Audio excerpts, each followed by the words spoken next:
चलिए, last class में आपने देखा था बेटा, रेजोनेंस के 13 जनरल केसेस थे। उसमें मैंने आपको सिखाया A double bond B C के ऊपर positive charge, A double bond B C के ऊपर negative charge, A double bond B C के ऊपर lone pair, A double bond B C के पास एक electron, A double bond B C double bond D, A double bond B C triple bond D, A के पास lone pair B के पास positive charge, ए के पास नेगेटिव चार्ज बी के पास positive charge, A triple bond B C के ऊपर पॉजिटिव और A triple bond B C के ऊपर negative, A triple bond B C के ऊपर lone pair, A triple bond B C के पास एक इलेक्ट्रॉन और A triple bond B C triple bond D. इन्हीं को मैंने 3 केसेस में कैटेगराइज किया। अगर 1 से लेकर 6 तक को देखा जाए तो उसमें A double bond B, A double bond B सब में कॉमन है, इवन सी भी कॉमन है। और इसी सी के ऊपर या तो पॉजिटिव कह रहे हो या तो नेगेटिव कह रहे हो, या लोन पेयर या तो फ्री रेडिकल या तो डबल बॉन्ड या तो ट्रिपल बॉन्ड। तो बोलना कैसे है, A double bond B C के ऊपर positive negative lone pair free radical double bond या ट्रिपल बॉन्ड आता है, मतलब उसमें रेजोनेंस होगा। फिर 7th और 8th में आपने जो कॉमन देखा था वो देखा था ए बी और बी के ऊपर पॉजिटिव।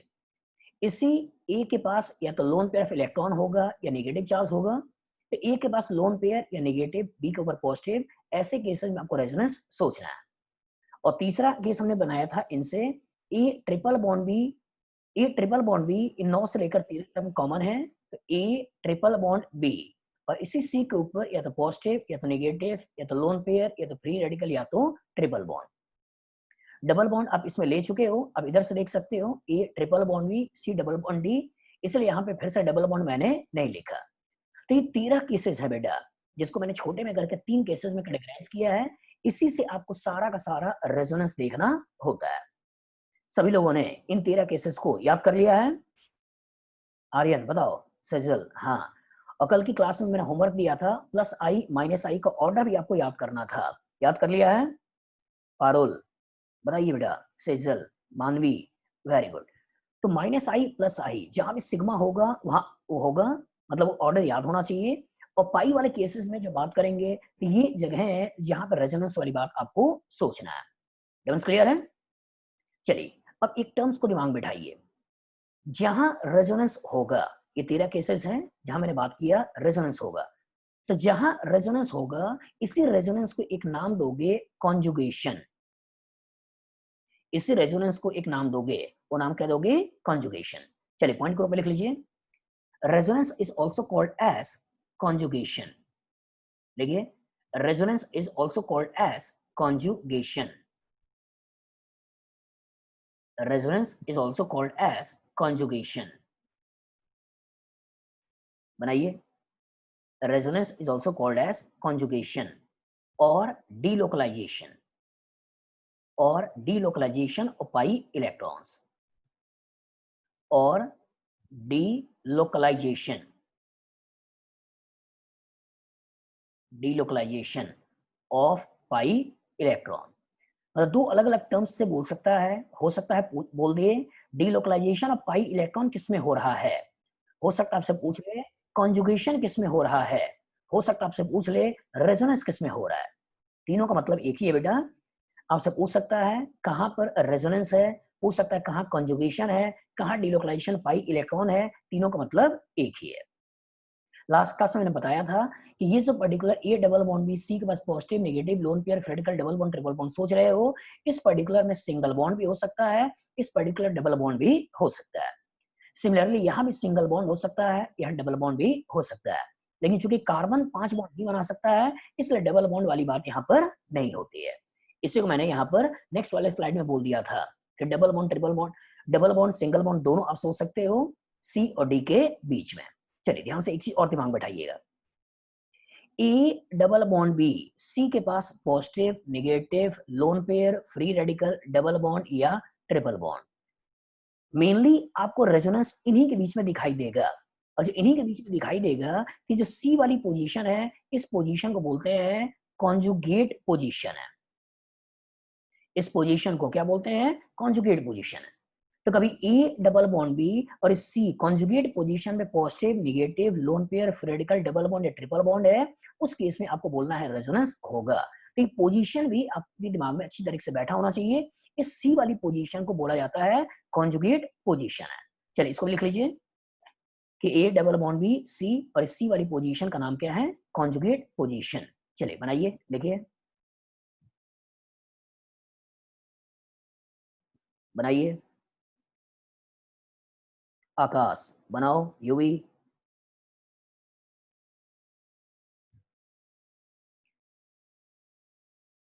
GOC1, GOC2, GOC3 तीनों लगातार चलेगा बेटा, ठीक है। GOC1 में यही इलेक्ट्रॉनिक इफेक्ट है, resonance hyper conjugation inductive effect.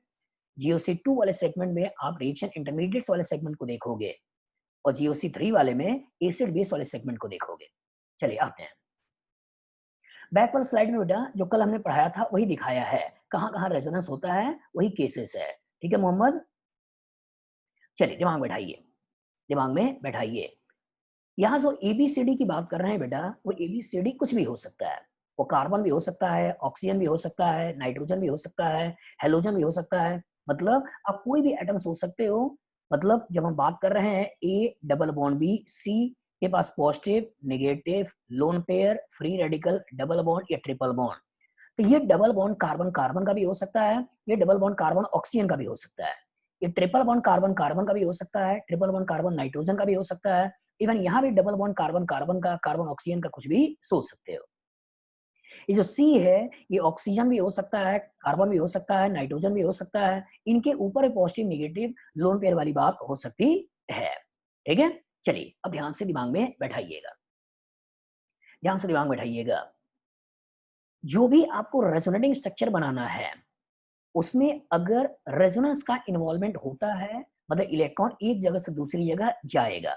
जैसे आपने बोला A double bond B C, और सी के पास लोन पेयर ऑफ इलेक्ट्रॉन, तो इसी के लोन पेयर ऑफ इलेक्ट्रॉन को हम इधर से इधर भेजने वाले हैं। मतलब ये इलेक्ट्रॉन यहां से यहां तक फ्लो करेगा, और जब यहां से यहां तक फ्लो करेगा तो इससे बोलना है डीलोकलाइज्ड है। इसे बोलना क्या है? डीलोकलाइज्ड है। लेकिन कभी सिंगल बॉन्ड होता है, सिंगल बॉन्ड होता है उस केस में, जैसे ए, यहाँ बी और ये सी, सी के पास कभी लोन पेयर हो जाए तो ये एक जगह फिक्स रहेगा। तो जो इलेक्ट्रॉन एक जगह फिक्स रहे उसे बोलना है लोकलाइज्ड है। जो इलेक्ट्रॉन एक जगह फिक्स रहे, जो रेजोनेंस में इन्वॉल्व ना हो, उसे बोलना है लोकलाइज्ड है। और जो इलेक्ट्रॉन रेजोनेंस में इन्वॉल्व हो जाए, उस इलेक्ट्रॉन को बोलना है डी लोकलाइज्ड है। तो ये नेगेटिव चार्ज के रूप में भी हो सकता है, और लोन पेयर ऑफ इलेक्ट्रॉन के रूप में भी हो सकता है। तो पूरा स्टेटमेंट लिखने की जरूरत नहीं है, अब बस इतना लिख लीजिए, जो इलेक्ट्रॉन रेजोनेंस में इन्वॉल्व होंगे उन्हें डीलोकलाइज्ड इलेक्ट्रॉन बोलना है, और जो रेजोनेंस में इन्वॉल्व नहीं होंगे उन्हें लोकलाइज्ड इलेक्ट्रॉन बोलना है। चलिए बनाइए, देखिए। जैसे मान लो कोई बच्चा है, वो मुंबई का रहने वाला है, और उसने तैयारी किया और मुंबई के IIT में वो चला गया, तो वहां के लिए होगा क्या? वो लोकल होगा। वहां के लिए होगा क्या? वो लोकल होगा। क्या बोलेंगे बच्चे कि यहीं का ये लोकल है, यहीं का ये लोकल है। मतलब एक जगह फिक्स है उसकी पोजीशन, तो लोकलाइज्ड है। लेकिन अगर बाहर का कोई बच्चा यहाँ पे आता है तो वहां के लिए लोकल नहीं है। और जो वहां के लिए लोकल नहीं है तो रिमूवल ऑफ लोकल, डी मतलब रिमूवल, रिमूवल ऑफ लोकल मतलब डी लोकल, इसी को बोलना है डी लोकलाइज्ड है। क्लियर है? जैसे मान लो क्वेश्चन ऐसे आ जाए CH2 डबल बॉन्ड CH और यहाँ हो जाए NH2, सोचिए क्या इसका लोन पेयर रेजोनेंस में इन्वॉल्व है या नहीं है? क्या बोलोगे आप? कशिश बताओ, क्या इसका लोन पेयर रेजोनेंस में इन्वॉल्व है या नहीं है? है। और अगर रेजोनेंस में इन्वॉल्व है बेटा, तो इसे बोलना है डीलोकलाइज्ड इलेक्ट्रॉन है। इसे बोलना क्या है? डीलोकलाइज्ड इलेक्ट्रॉन है। लेकिन यही अगर ऐसे हो जाए CH3 CH2 और यहाँ हो जाए NH2, और इसके लोन पेयर के बारे में सोचो, क्या ये इलेक्ट्रॉन लोकलाइज्ड है डीलोकलाइज्ड है?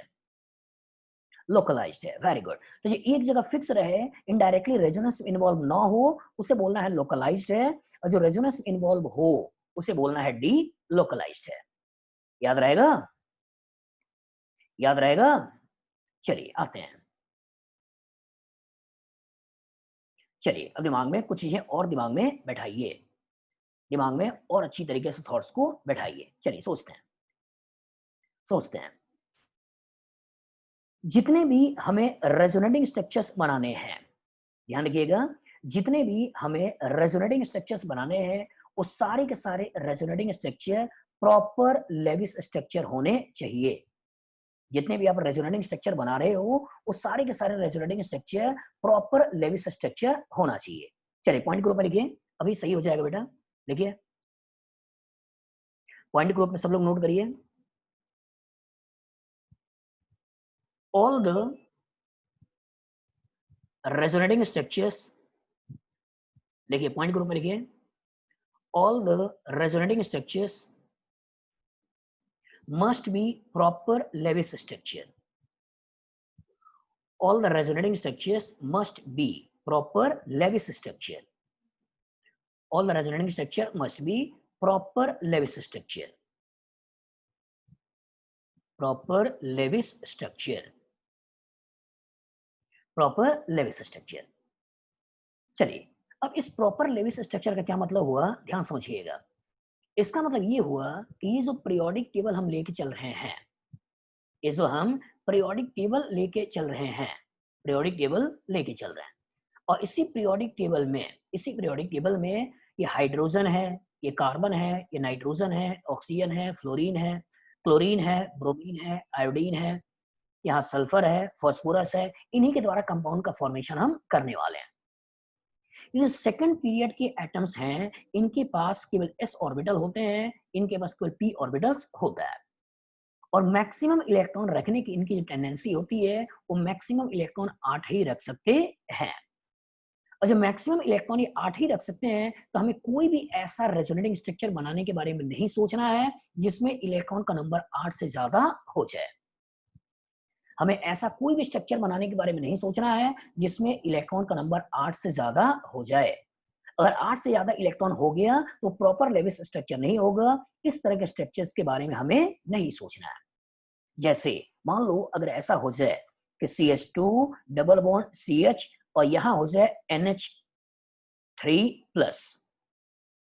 चलिए ध्यान से देखिएगा और समझने की कोशिश करिएगा, ध्यान से देखिएगा, समझने की कोशिश करिएगा। यहाँ आपके पास है CH2 CH और यहाँ आपके पास है CH2+। चलो ध्यान से देखना, इस वाले केस में यहाँ 3 सिग्मा बॉन्ड है और 3 सिग्मा बॉन्ड का मतलब 6 इलेक्ट्रॉन्स हैं। यहाँ भी A डबल बॉन्ड भी C के ऊपर पॉजिटिव है और यहाँ भी A डबल बॉन्ड भी C के ऊपर पॉजिटिव है, लेकिन इस C वाले में जो नाइट्रोजन है, इस नाइट्रोजन के ऑक्टेट में अगर इलेक्ट्रॉन देखें तो इलेक्ट्रॉन 8 है। तो जब इसके पास इलेक्ट्रॉन 8 है और जो ही हम इसके इलेक्ट्रॉन को इधर से इधर मूव कराएंगे और डबल बॉन्ड बनाने के बारे में सोचेंगे तो यहाँ इलेक्ट्रॉन्स हो जाएंगे 10। यहाँ इलेक्ट्रॉन्स हो जाएंगे 10 और जब इलेक्ट्रॉन 10 हो जाएंगे तो इसमें हमें रेजोनेंस की बात नहीं करानी है।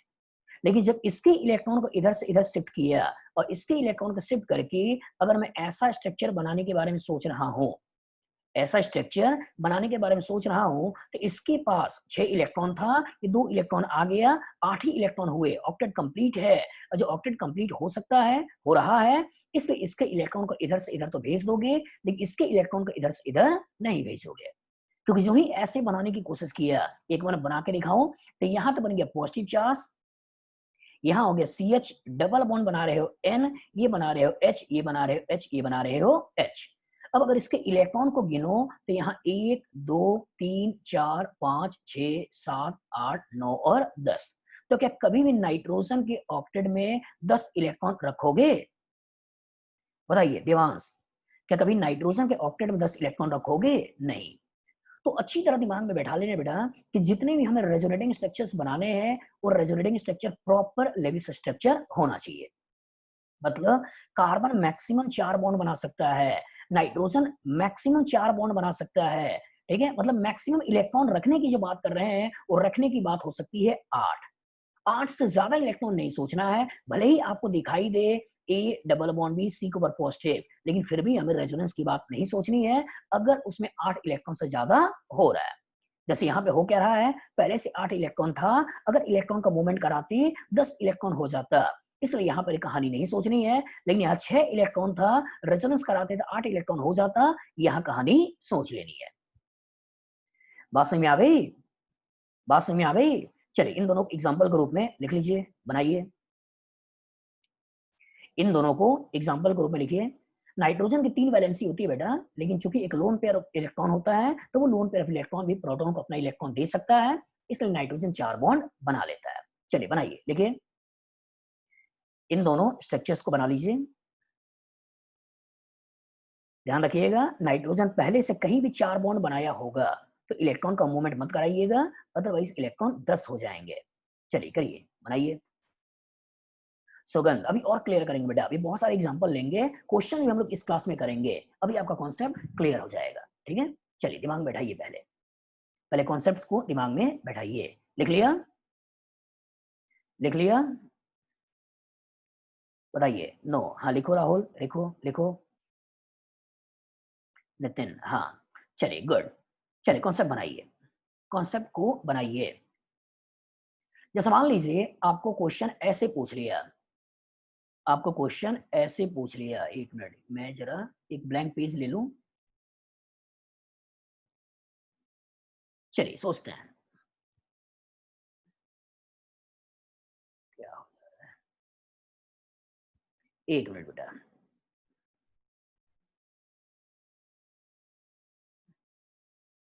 चलिए एक मैं जरा ब्लैंक पेज ले लूं जिससे कि क्वेश्चंस को मैं अच्छे से डिस्कस करा पाऊं। चलिए सोचिए, जैसे मान लो आपके पास एक स्ट्रक्चर मैंने ऐसे ले लिया, ए डबल बॉन्ड बी और सी के पास है पॉजिटिव चार्ज। तो पहला ऑब्जर्वेशन कहेगा रेजोनेंस है। लेकिन यही मैं समझाना चाहता हूं कि अगर कभी इसके इलेक्ट्रॉन को इधर से इधर भेजने से अगर इसमें 8 इलेक्ट्रॉन से ज्यादा हो रहा है, उस केस में रेजोनेंस मत सोचिएगा, उस केस में रेजोनेंस मत सोचिएगा। लेकिन अगर इसके पास 6 ही इलेक्ट्रॉन है और इलेक्ट्रॉन को इधर से इधर भेजने से अगर 8 हो रहा है, रेजोनेंस सोच सकते हैं। जैसे जैसे मान लो आपके पास एक मॉलिक्यूल है, हमने ले लिया यहाँ डबल बॉन्ड, हमने ले लिया यहाँ पर डबल बॉन्ड, हमने ले लिया यहाँ पर डबल बॉन्ड, ऐसे कुछ बना लिया, ऐसे कुछ बना लिया। इवन आप चाहो तो यहाँ आगे डबल बॉन्ड लगाते हुए बेंजीन भी सोच सकते हो और एक डबल बॉन्ड रखते हुए इसे अल्कीन भी सोच सकते हो। तो ई डबल बॉन्ड भी तो मिल गया। अब ये जो पर्टिकुलर हम सी ले रहे हैं, मान लो इस सी को हम ले रहे हैं CH2 प्लस, CH2 प्लस। यहाँ जो हम सी ले रहे हैं, मान लो नाइट्रोजन ले रहे हैं और नाइट्रोजन पे यहाँ पर चूंकि एक लोन पेयर ऑफ इलेक्ट्रॉन था, उसने प्रोटॉन से बॉन्ड बना लिया और वो ऐसा स्ट्रक्चर बना लिया। यहाँ पर ऑक्सीजन ले रहे हैं तो ऑक्सीजन के पास 2 लोन पेयर ऑफ इलेक्ट्रॉन होते हैं, एक लोन पेयर ऑफ इलेक्ट्रॉन ने प्रोटॉन से बॉन्ड बनाकर कुछ ऐसे बना लिया। फ्लोरीन के पास 3 लोन पेयर ऑफ इलेक्ट्रॉन होते हैं, एक लोन पेयर ऑफ इलेक्ट्रॉन ने हाइड्रोजन से बॉन्ड बनाकर उसने ऐसे बना लिया। चलिए सोचिए, यहाँ पर ऑक्टेट में केवल 6 इलेक्ट्रॉन है, तो जब इसके इलेक्ट्रॉन को इधर से इधर मूव कराओगे, इसके इलेक्ट्रॉन को इधर से इधर मूव कराओगे और डबल बॉन्ड बनाओगे, तो यहाँ ऑक्टेट में 8 इलेक्ट्रॉन होंगे, मतलब रेजोनेंस पॉसिबल है। लेकिन यहाँ पर ऑक्टेट में पहले से 8 इलेक्ट्रॉन है और जब पहले से 8 इलेक्ट्रॉन है, तो जब इसके इलेक्ट्रॉन का इधर से इधर मूवमेंट कराओगे तो 10 हो जाएगा, और जब 10 हो जाएगा इसलिए इसमें रेजोनेंस वाली बात नहीं करानी है।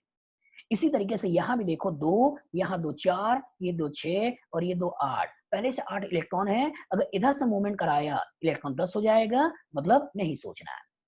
इसी तरह यहाँ भी देखो ए डबल बॉन्ड बी, सी के पास लोन पेयर जरूर है, पॉजिटिव चार्ज जरूर है, लेकिन फ्लोरीन के ऑक्टेट में 2 4 6 8 इलेक्ट्रॉन पहले से है, इसके इलेक्ट्रॉन इधर नहीं भेजना है, रेजोनेंस नहीं कराना है। डिफरेंस क्लियर है? डिफरेंस क्लियर है? सुपर स्वा बताइए बेटा, डिफरेंस क्लियर है? बोलो। हाँ, गुड। तो इसका मतलब यहाँ का पॉजिटिव रेजोनेंस में आएगा, रेजोनेंस में आने की वजह से पॉजिटिव यहाँ भी आएगा। अच्छा पॉजिटिव यहाँ भी आएगा तो पोजीशन ऑफ पॉजिटिव चार्ज बदल रहा है, यहाँ से यहाँ, फिर यहाँ, फिर यहाँ, तो इसे बोलना क्या है? डीलोकलाइज्ड है। इसे बोलना क्या है? डीलोकलाइज्ड है। लेकिन यहाँ का जो पॉजिटिव है, यहाँ का जो पॉजिटिव है, यहाँ का जो पॉजिटिव है, एक जगह फिक्स है, रेजोनेंस में नहीं है। और रेजोनेंस में नहीं है, इसलिए इन पॉजिटिव को जो नाम देना है वो बोलना है लोकलाइज्ड है। बोलना क्या है? लोकलाइज्ड है। डिफरेंस क्लियर है? चलिए एग्जांपल के रूप में बना लो, लिखो मोहम्मद, और क्वेश्चन करेंगे बेटा, अभी क्लियर होगा। बनाओ, बनाइए, सब लोग बनाइए। तो इंपॉर्टेंट ये है कि सेकंड पीरियड के जितने भी एटम्स हैं, सेकंड पीरियड के जितने भी एटम्स हैं, कभी भी उनमें 5 बॉन्ड वाली बात, 10 इलेक्ट्रॉन वाली बात मत सोचिएगा। हाँ, फर्स्ट वाला केस देखो बेटा, अगर इसके इलेक्ट्रॉन को इधर भेजा और डबल बॉन्ड बनाया, तो चूंकि इस कार्बन के पास केवल 6 ही इलेक्ट्रॉन था, जब डबल बॉन्ड बनाओगे तो 8 हो जाएगा, मतलब पॉसिबल है। लेकिन यहाँ पहले से 8 हैं, पहले से 8 हैं, पहले से 8 हैं, अगर और इलेक्ट्रॉन गए तो 10 हो जाएंगे। इसलिए हम बात करेंगे इनमें तो नहीं जाएगा, लेकिन इसमें जाएगा। इन प्लस का केवल मतलब यही है बेटा कि इन्होंने अपने पैसे को गरीब H प्लस को दे दिया, और जो H प्लस को दे दिया कि खुद गरीब हो गए, तो इसी गरीबी का लिखने का तरीका है, इंडिकेशन है, वो आपका पॉजिटिव चार्ज है। यहाँ पर कोई था जो इसका पैसा पूरी तरह से लेकर भाग गया, लेकिन यहाँ पर जो पैसा था उसने गरीब को दे दिया। डिफरेंस क्लियर है? डिफरेंस क्लियर है? चलिए सोचिए, ऐसे सोचिए, ऐसा सोचिए, अगर आपसे पूछा जाए, अगर आपसे पूछा जाए, सोचिएगा, सोच के बताइएगा, सोच के बताइएगा, क्या इसका लोन पेयर रेजोनेंस में है या नहीं है? बताइए, क्या इसका लोन पेयर रेजोनेंस में है या नहीं है? बोलो, बताइए। मोहम्मद कपिल है, वेरी गुड, डिमांड्स है। E double bond B C के पास लोन पेयर। लेकिन अगर मान लो इस लोन पेयर ने प्रोटॉन को अपना पैसा दे दिया, और अगर प्रोटॉन को अपना पैसा दे दिया और उसने कुछ इस तरह का स्ट्रक्चर बना लिया, उस तरह का स्ट्रक्चर बना लिया। अब सोचिए, इस नाइट्रोजन के ऑक्टेट में टोटल इलेक्ट्रॉन्स कितने हो गए? बताइए, इस नाइट्रोजन के ऑक्टेट में टोटल इलेक्ट्रॉन्स कितने हो गए? 8। और जो नाइट्रोजन के ऑक्टेट में पहले से 8 इलेक्ट्रॉन है, तो क्या हम इस डबल बॉन्ड वाले इलेक्ट्रॉन को इधर से इधर भेजें या ना भेजें? ना भेजें। तो वही मैं समझाने की कोशिश कर रहा हूं बेटा, कि जब पहले से 8 इलेक्ट्रॉन है, तो रेजोनेंस की बात आपको नहीं सोचना है, नहीं सोचना है। लेकिन सोचो, अगर ये कहानी ऐसे होती, ये कहानी ऐसे होती कि ये आपका एक 5 मेंबर्ड रिंग है, 5 मेंबर्ड रिंग है, यहाँ डबल बॉन्ड है, लेकिन यहाँ पॉजिटिव चार्ज है, कार्बन है। तो कार्बन की ऑक्टेट में केवल 6 ही इलेक्ट्रॉन है, और जो कार्बन का ऑक्टेट में केवल 6 ही इलेक्ट्रॉन है, तो क्या अपनी गरीबी को कम करने के लिए, अपनी गरीबी को कम करने के लिए इसके इलेक्ट्रॉन को इधर से इधर भेजें या ना भेजें? बताइए, भेजें या ना भेजें? भेजें। तो यहाँ बोलोगे कि इसका पॉजिटिव रेजोनेंस में है, लेकिन यहाँ बोलोगे इसका पॉजिटिव रेजोनेंस में नहीं है। और जब पॉजिटिव रेजोनेंस में नहीं है, तो बोलना है लोकलाइज्ड है। बोलना क्या है? लोकलाइज्ड है। लेकिन पॉजिटिव अगर रेजोनेंस में है, तो इसके लिए बोलना क्या है? डी लोकलाइज्ड है। इसका बोलना क्या है? डी लोकलाइज्ड है। डिफरेंस क्लियर हो गया? डिफरेंस क्लियर हो गया? बताइए। हाँ, चलिए एक क्वेश्चन और सोचिए। जैसे मान लीजिए हम ऐसे लेते हैं, एक स्ट्रक्चर ऐसे लेते हैं, और एक स्ट्रक्चर ऐसे लेते हैं, ऐसे लेते हैं। समझने की कोशिश करिएगा, समझने की कोशिश करिएगा। यहाँ का positive A double bond B C के पास पॉजिटिव, यहाँ से रेजोनेंस होगा, और पॉजिटिव चार्ज यहाँ से यहाँ पहुंच जाएगा। जैसे अगर मान लो कभी A double bond B C के पास पॉजिटिव हो, रेजोनेंस कराना हो, तो इसी के इलेक्ट्रॉन इधर से इधर भेज देते हैं, और भेजने के बाद ए के पास positive, B double bond C हम बना लेते हैं। अभी थोड़ी देर बाद डायरेक्शन ऑफ इलेक्ट्रॉन फ्लो भी आपको मैं समझाऊंगा। तो यहाँ का पॉजिटिव यहाँ चला आएगा, फिर A double bond B C के पास पॉजिटिव, अगेन यहाँ का पॉजिटिव यहाँ चला आएगा, मतलब ये पॉजिटिव चार्ज यहाँ से लेकर यहाँ तक फैला होगा, और एक डायरेक्शन में फैला होगा। इसे बोलना है लीनियर है, इसे बोलना क्या है? लीनियर है। लेकिन अगर इसको देखा जाए, तो इसका पॉजिटिव चार्ज इधर है, और इसका पॉजिटिव चार्ज इधर है, मतलब पॉजिटिव इधर भी डिस्पर्स है, पॉजिटिव इधर भी डिस्पर्स है, दो डायरेक्शन में डिस्पर्स है। और जो दो डायरेक्शन में डिस्पर्स है, दो डायरेक्शन में जा सकता है, पॉजिटिव इधर भी इधर भी, तो इस तरह की चीजों को बोलना है क्रॉस है।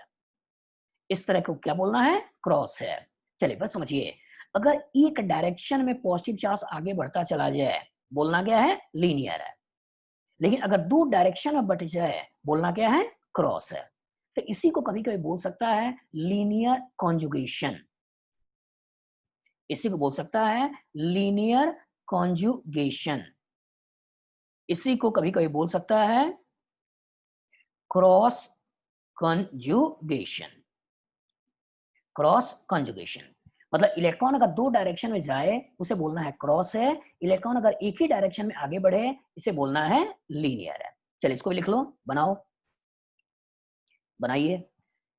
सुरजीत ये तो समझ ले बेटा, सल्फर वाली बात लेंगे, ठीक है, डाउट जो भी तुम्हारा होगा वो सब आएगा, पहले कहानी तो पढ़ लो।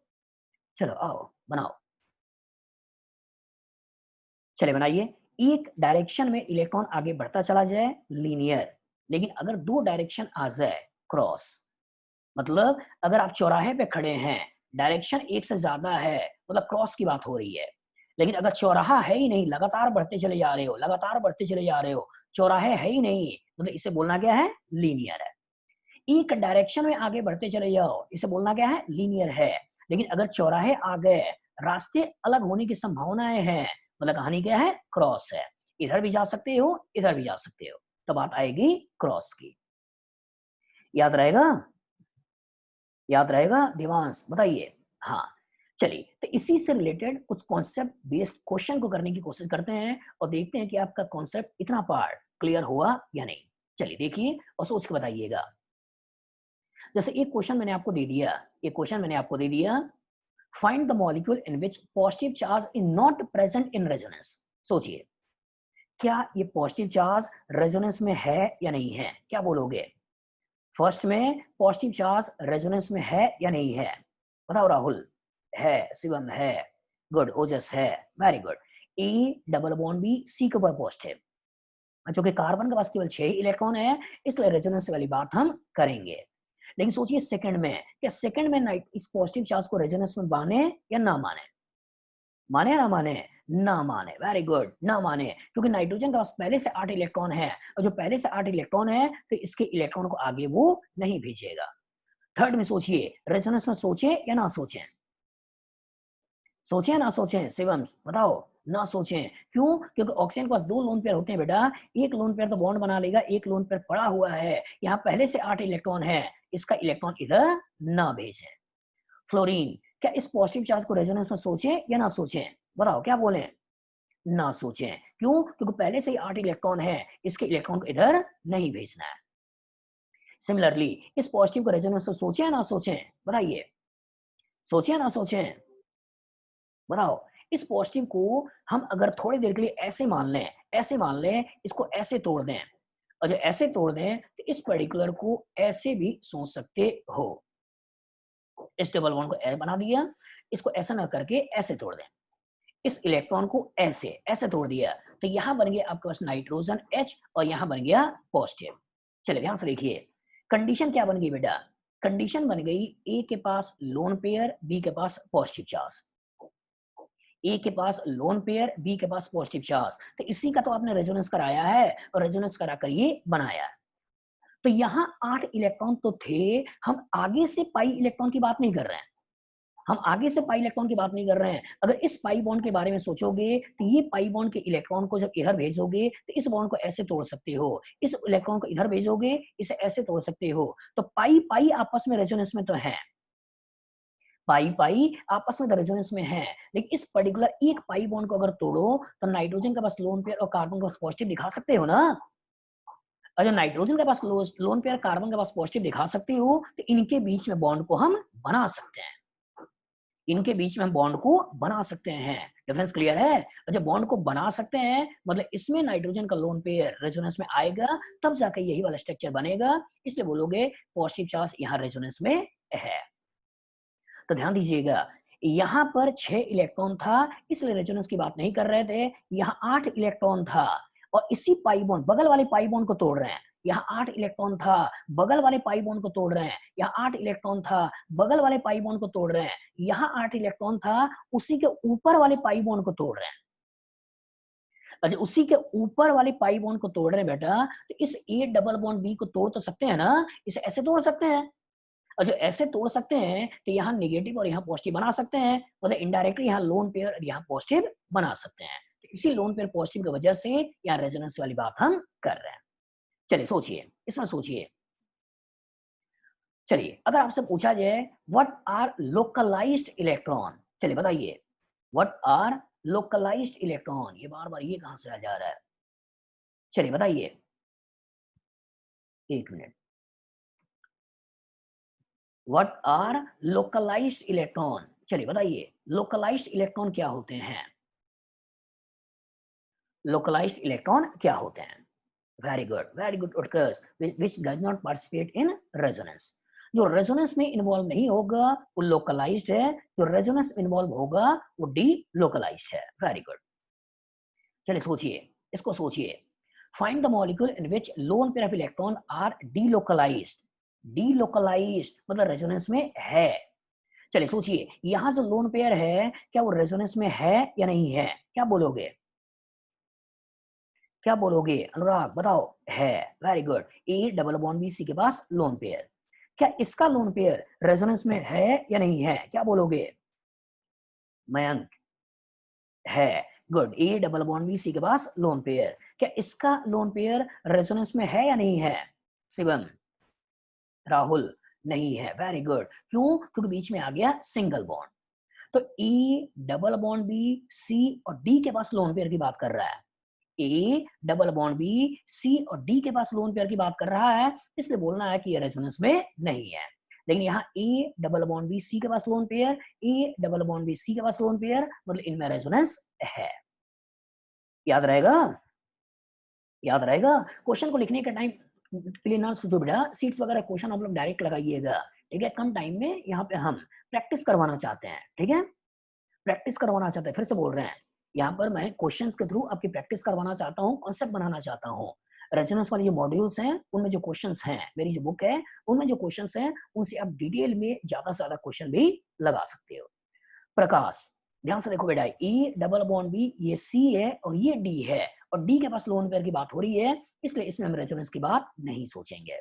चलिए सोचिए, इस क्वेश्चन को देखिए और सोच के बताइए। क्वेश्चन कह रहा है resonance in effect involves, resonance effect involves पहला delocalisation of pi electron along conjugated system, दूसरा delocalisation of lone pair of electron along conjugated system, तीसरा delocalisation of negative charge along conjugated system, और चौथा all are correct. क्या बोलोगे?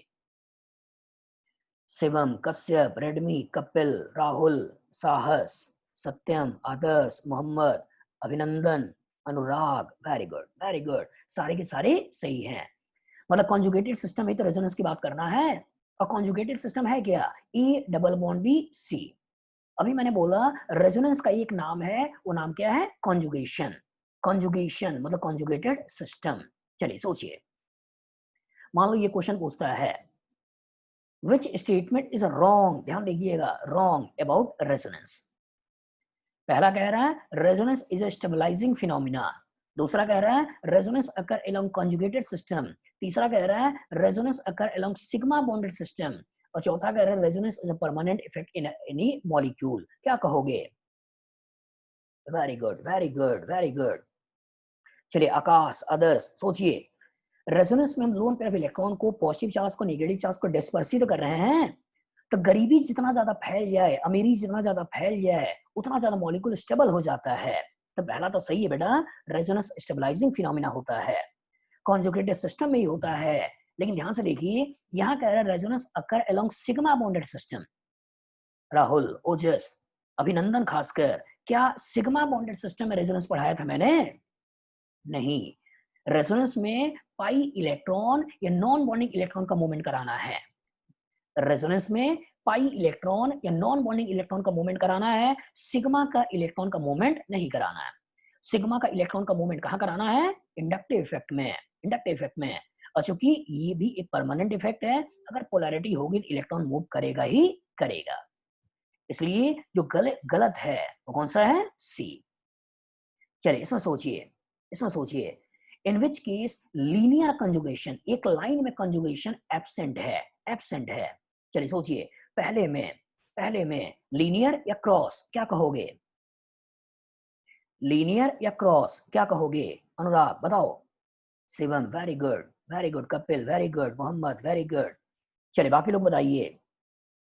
आदर्श, very good. Prakash, very good. Ojas, very good.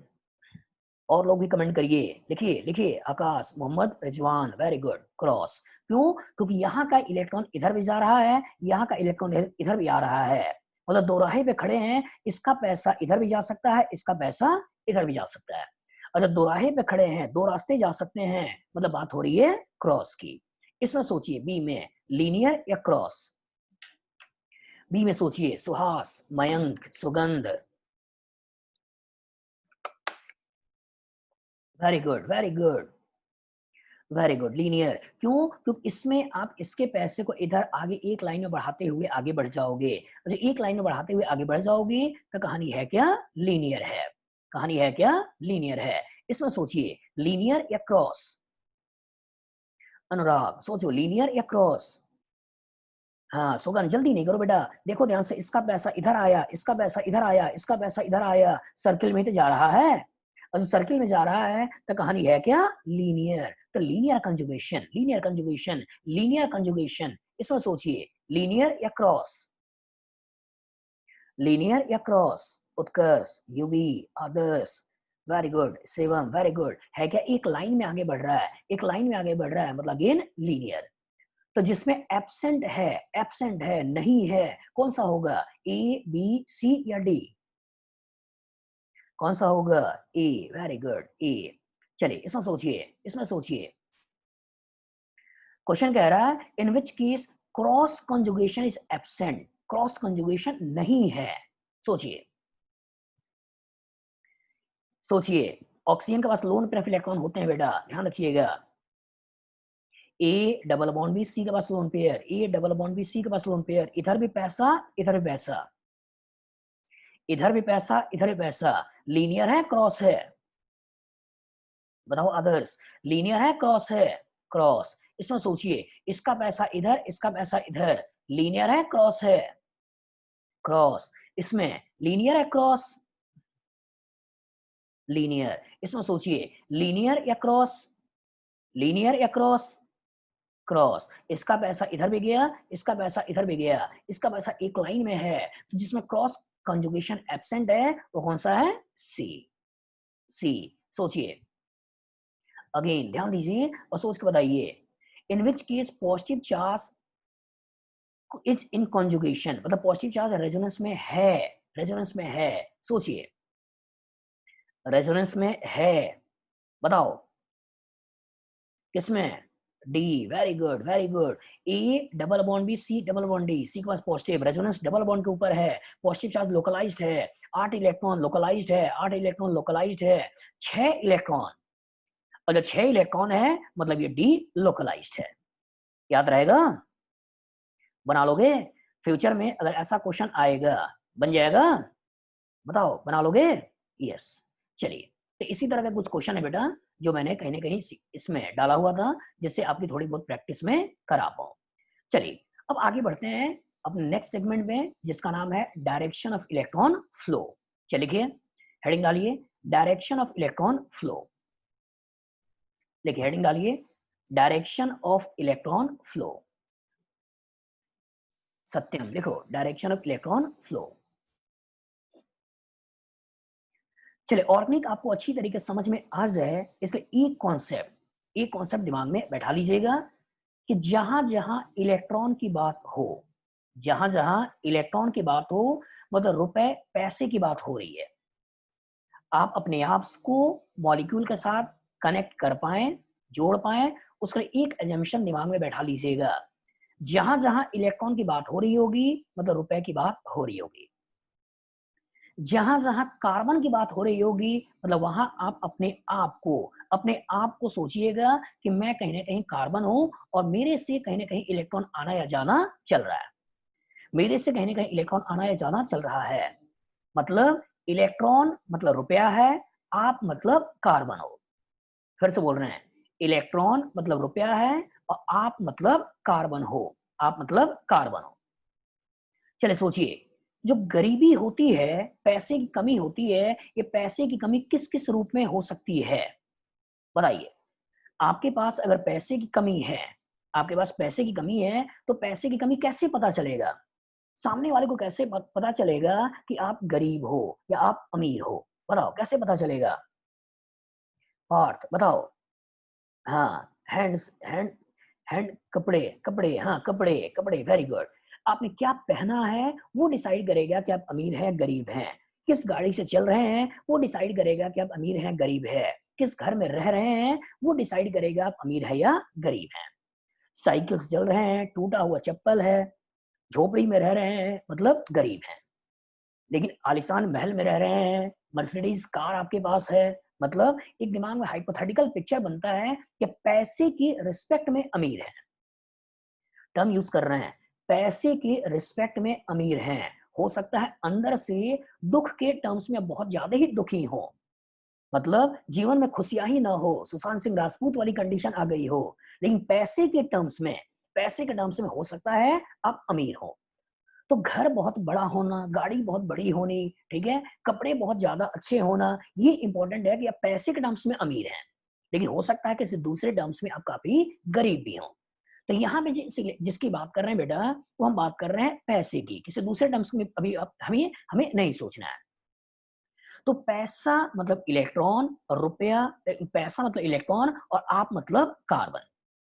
तो आप किस तरह के कपड़े पहने हैं, किस गाड़ी से चल रहे हैं, किस घर में रह रहे हैं, तो उसको देखकर आप बता देते हो कि अमीर हैं, गरीब हैं। उसी तरह मॉलिक्यूल के अंदर भी तो कुछ ना कुछ होता होगा। उसी तरीके से मॉलिक्यूल के अंदर भी तो कुछ ना कुछ होता होगा, जिसको देखकर इंसान बताएगा कि ये इलेक्ट्रॉन डेफिशिएंट स्पीशीज है, ये इलेक्ट्रॉन रिच स्पीशीज है। तो इलेक्ट्रॉन डेफिशिएंसी जिस जिस रूप में होती है, इलेक्ट्रॉन डेफिशिएंसी इलेक्ट्रॉन डेफिशिएंसी जिस जिस रूप में होती है, वो होता है पॉजिटिव चार्ज। पॉजिटिव चार्ज, अचानक आपका पैसा लेकर कोई भाग गया हो, अचानक आपका पैसा लेकर कोई भाग गया हो, मतलब अचानक आपकी ओर बहुत ज्यादा गरीबी आ गई हो, वो क्या है? Positive charge.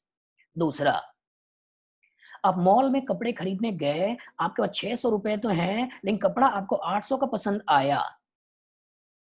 आपके जेब में 600 रुपए तो हैं, लेकिन कपड़ा आपको 800 रुपए का पसंद आया। उस केस में भी आप 200 रुपए के टर्म्स में गरीब हैं। उस केस में भी आप 200 रुपए के टर्म्स में गरीब हैं, मतलब आपको पैसा चाहिए। तो 8 इलेक्ट्रॉन की जगह 6 इलेक्ट्रॉन ऑक्टेट में हो, इसे बोलते क्या है? Incomplete octet. Incomplete octet, octet पूरा ना हो, उस केस में भी आपको बोलना है कि आप इलेक्ट्रॉन डेफिशिएंट हैं, गरीब हैं। तीसरा तीसरा हो सकता है कि खाली कमरे पड़े हुए हो। तीसरा हो सकता है खाली कमरे पड़े हुए हो, उन खाली कमरों में इलेक्ट्रॉन को ला सकते हो, इनको बोला जाता है vacant orbital. Vacant orbital.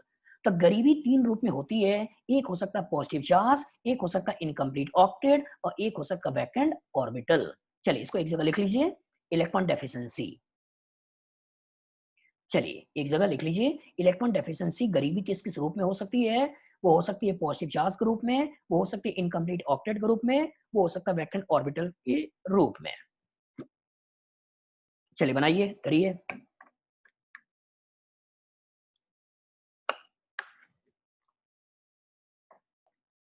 Sushant, GOC के बाद में ही हम लोग ऑप्टिकल ज्योमेट्रिकल में चलेंगे बेटा, स्टीरियो में। चलिए बना लिया? बना लिया? चलिए, अब इलेक्ट्रॉन की गरीबी तो आपने देख लिया बेटा, कि या तो पॉजिटिव चार्ज होगा, या इनकम्प्लीट ऑक्टेट होगा, या तो वैकेंट ऑर्बिटल होगा।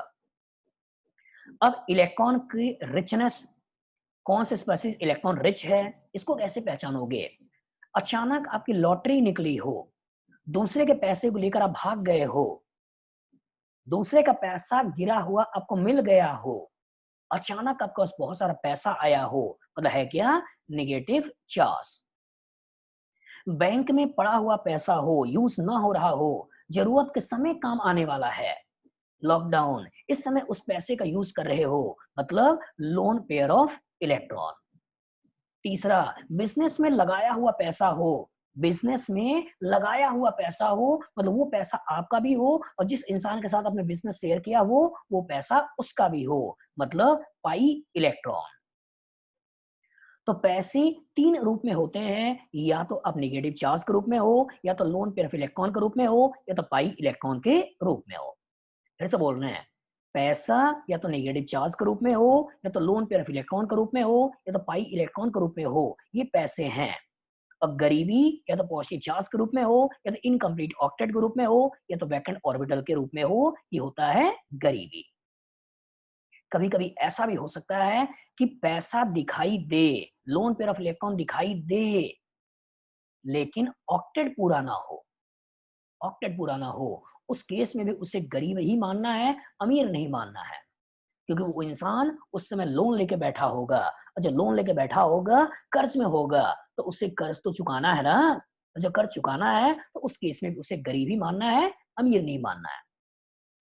ऑक्टेट पूरा हो, साथ में नेगेटिव चार्ज हो, ऑक्टेट पूरा हो, साथ में लोन पेयर ऑफ इलेक्ट्रॉन हो, ऑक्टेट पूरा हो, साथ में पाई इलेक्ट्रॉन हो, तब बोलना है अमीर है। लेकिन ऑक्टेट पूरा नहीं है, ऑक्टेट पूरा नहीं है, उस केस में उसे बोलना क्या है, गरीब है। याद रहेगा, याद रहेगा। हाँ, लोन पेयर अकेले में पेयर है। चलिए, दो चीजों को मिलाकर एक पेयर की बात करते हैं। चलिए सोचते हैं। तो जो 13 केस आपने लिए हैं, उन 13 केस में पाई बॉन्ड होगा, तो जहां-जहां पाई बॉन्ड होगा, वो सब अमीर हैं। जहां लोन पेयर ऑफ इलेक्ट्रॉन होगा, अमीर है। जहां नेगेटिव चार्ज होगा, अमीर है। जहां पॉजिटिव होगा, गरीब है। जहां इनकम्प्लीट ऑक्टेट होगा, गरीब है। जहां वैकेंट ऑर्बिटल है, गरीब है। और अगर बात कर रहा है डायरेक्शन ऑफ इलेक्ट्रॉन फ्लो, अगर बात कर रहा है डायरेक्शन ऑफ इलेक्ट्रॉन फ्लो, मतलब बात कर रहा है पैसे का फ्लो, बात कर रहा है पैसे का फ्लो, तो यहीं पर पैसा है, ये गरीब है, तो इसी के पैसे को इधर से इधर भेजोगे, और इधर से इधर भेजकर आप ए के पास positive, B double bond C बनाओगे। याद रहेगा, यहीं पर पैसा है, और जब यहीं पर पैसा है, ये गरीब है, तो ये अपना इलेक्ट्रॉन इधर से इधर भेजेगा, इसके बीच में डबल बॉन्ड बनेगा, और ए के ऊपर पॉजिटिव चार्ज आएगा। चलो इसको लिख लो, केस वन। केस वन में जैसे इलेक्ट्रॉन का डायरेक्शन फ्लो होगा, वो कुछ ऐसे बनेगा। चलिए बनाइए, लिखिए। हाँ, मिडिल क्लास के लिए क्या होगा? तो मिडिल क्लास के लिए कुछ नहीं होगा बेटा, या तो अमीर बनिए या तो गरीब बनिए, मिडिल वाला ना बनिए। मिडिल वाला ही खतरनाक होता है, वो बेचारा कहीं का नहीं होता है। मतलब अगर आप गरीब होते, गरीबी रेखा के नीचे हो रहे होते, तो मोदी सरकार आपको बहुत सारा पैसा दे रही होती, घर में बैठकर आप खा पी रहे होते। बहुत अमीर होते, तो भी हो सकता है आपको किसी तरह की दिक्कत नहीं हो रही होती। लेकिन आप मिडिल क्लास वाले हैं, तो ना ऊपर से आ रहा है, नीचे से जा रहा है, बस जी रहे हैं सब। चलिए आइए, आइए। A double bond B C के ऊपर positive, A double bond B C के ऊपर पॉजिटिव, तो इसी के इलेक्ट्रॉन को इधर से इधर भेजा, और आपने ऐसा बनाया। बन गया? बना लिया? बताइए आदर्श, बना लिया? हाँ, दूसरा, दूसरा, जब E double bond B C के पास नेगेटिव चार्ज है, तो अचानक आपका बहुत सारा पैसा आया है, इसी पैसे को तो डिस्पर्स करना है, और इसी पैसे को डिस्पर्स करना है, तो इसके इलेक्ट्रॉन को इधर से इधर भेजिए, इसके इलेक्ट्रॉन को इधर से इधर भेजिए, और इसके कॉरस्पॉन्डिंग E पर negative charge, B double bond C, ऐसा बनाइए। लिखिए, A double bond B C पे नेगेटिव चार्ज होगा, तो इसी के इलेक्ट्रॉन को इधर से इधर भेज देना है, और इसके कॉरस्पॉन्डिंग ऐसा स्ट्रक्चर बना लेना है। बनाइए। अनुराग लिखो, लिख लिया? लिख लिया? बनाइए, बनाइए। ये फिर गड़बड़ कर रहा है।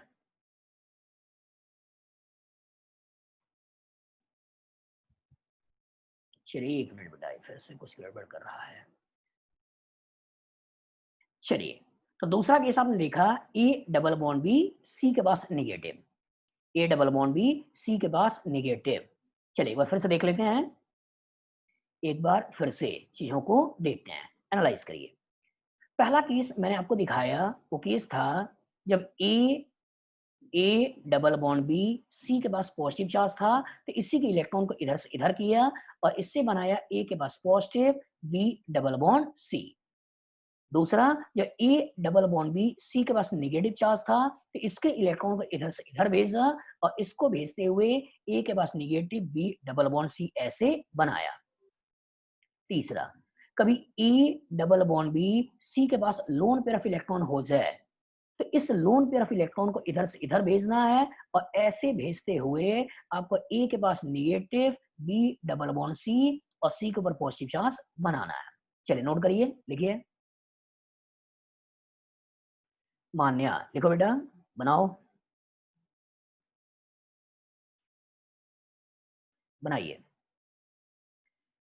तो पॉजिटिव पॉजिटिव पॉजिटिव को इलेक्ट्रॉन चाहिए, पाई इलेक्ट्रॉन ने दिया। नेगेटिव अचानक बहुत सारा पैसा आया है, इसी पैसे को डिस्पर्स किया। बैंक में पड़ा हुआ पैसा था, इस पैसे को आपने डिस्पर्स किया। बन गया? बन गया? मान्या, राहुल। चलिए, ए डबल बॉन्ड बी, सी के पास एक इलेक्ट्रॉन, और जो सी के पास एक इलेक्ट्रॉन है, जरूरत केवल एक ही इलेक्ट्रॉन की है, इसलिए आपको 20 से तोड़ना है। 20 से तोड़ने के बाद जो स्ट्रक्चर बनाना है वो ए के पास एक इलेक्ट्रॉन, बी डबल बॉन्ड सी।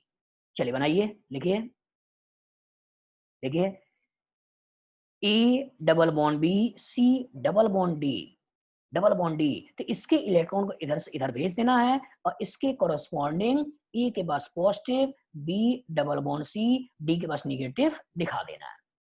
अगर डी की इलेक्ट्रॉनिक एडिबिलिटी ज्यादा है, जैसे ऑक्सीजन है, तो ऑक्सीजन की तरफ भेज देना है। अगर सब कुछ कार्बन है, तो इधर से इधर भी जा सकते हो, इधर से इधर भी जा सकते हो। बनाओ। गुड। अगर A double bond B, C triple bond D है, तो इसलिए ट्रिपल बॉन्ड की इलेक्ट्रॉनिक एडिबिलिटी ज्यादा होती है डबल बॉन्ड से, इसलिए इलेक्ट्रॉन को नॉर्मल केस में इधर भेज देते हैं। ए के पास बना देना है positive charge, B double bond C, double bond D, D के पास नेगेटिव चार्ज। बनाइए। तो ये जो 6 केस थे, जहां ए डबल बॉन्ड बी था, सी के ऊपर positive, negative, lone pair, free radical, double bond या ट्रिपल बॉन्ड, उस केस में पॉजिटिव की तरफ इलेक्ट्रॉन, नेगेटिव का इलेक्ट्रॉन, लोन पेयर का इलेक्ट्रॉन, एक इलेक्ट्रॉन, पाई इलेक्ट्रॉन, ऐसे मूवमेंट कराना है, ऐसे मूवमेंट कराना है। यही केस आपका ट्रिपल बॉन्ड के साथ भी होगा। यही केस आपका ट्रिपल बॉन्ड के साथ भी होगा। कभी ए ट्रिपल बॉन्ड भी सी के ऊपर पॉजिटिव है, तुरंत इसके इलेक्ट्रॉन को इधर भेज दो। कभी ए ट्रिपल बॉन्ड भी सी के पास नेगेटिव है, तुरंत इलेक्ट्रॉन को ऐसे भेज दो। कभी ए ट्रिपल बॉन्ड भी सी के पास लोन पेयर ऑफ इलेक्ट्रॉन है, तुरंत इलेक्ट्रॉन को ऐसे भेज दो। कभी ए ट्रिपल बॉन्ड भी सी के पास एक इलेक्ट्रॉन है, तुरंत इलेक्ट्रॉन को ऐसे भेज दो। कभी A triple bond B, C triple bond D है, तो इसके इलेक्ट्रॉन को यहां से यहां ऐसे भेज दो। तो जो डबल बॉन्ड में आपने देखा है, एग्जैक्टली वही चीज आपको ट्रिपल बॉन्ड में भी सोचना होता है। चलिए बनाइए, इसको भी लिखिए, इसको भी लिखिए। अभी इसको मैं क्वेश्चन से क्लियर करूंगा, पहले एक बार कॉन्सेप्ट बना लीजिए। और जब कभी ए बी के पास पॉजिटिव है और ए के पास लोन पेयर है, तो इसी के इलेक्ट्रॉन को इधर से इधर भेजिए, और इसके कॉरस्पॉन्डिंग बनाइए ए डबल बॉन्ड बी, ए के ऊपर पॉजिटिव चार्ज। कभी नेगेटिव हो जाए ए के ऊपर और बी के ऊपर पॉजिटिव हो जाए, तो अगेन नेगेटिव पॉजिटिव को मिला के बॉन्ड बना दीजिए, और बना दीजिए ए डबल बॉन्ड बी। चलिए करिए, बनाइए।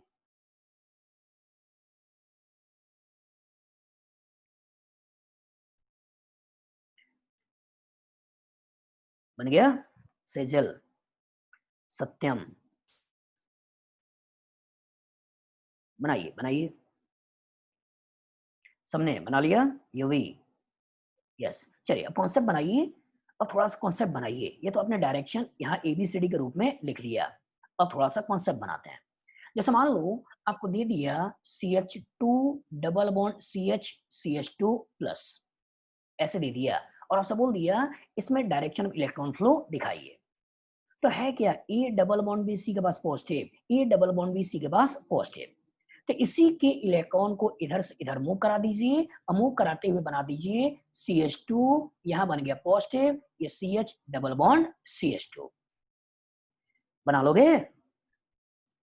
बना लोगे? सत्यम बताओ बेटा, साहस, बना लोगे? बोलिए बोलिए, बन जाएगा? हाँ। मान लो इसी को थोड़ा और बड़ा करना हो, थोड़ा और बड़ा करना हो, वो ऐसे बना दे, वो ऐसे बना दे, यहां कर दे डबल बॉन्ड और यहां कर दे positive, A double bond B C के पास पॉजिटिव आ गया। थोड़ा और आगे बढ़ाना चाहे तो यहां भी लगा दिया डबल बॉन्ड, यहां भी लगा दिया डबल बॉन्ड, और दे दिया बेंजाइल कार्बोकेटाइन, और आपसे बोल दिया बेंजाइल कार्बोकेटाइन का रेजोनेटिंग स्ट्रक्चर बनाइए। तो E double bond B C के पास पॉजिटिव, तो इसी के इलेक्ट्रॉन को इधर से इधर मूव करा देना है। जब इसी के इलेक्ट्रॉन को इधर से इधर मूव करा देना है, तो जितने पार्ट में कोई चेंज नहीं है उसे आप सबसे पहले बना लो। जितने पार्ट में कोई चेंज नहीं है उसे आप सबसे पहले बना लो, सबसे पहले बना लो।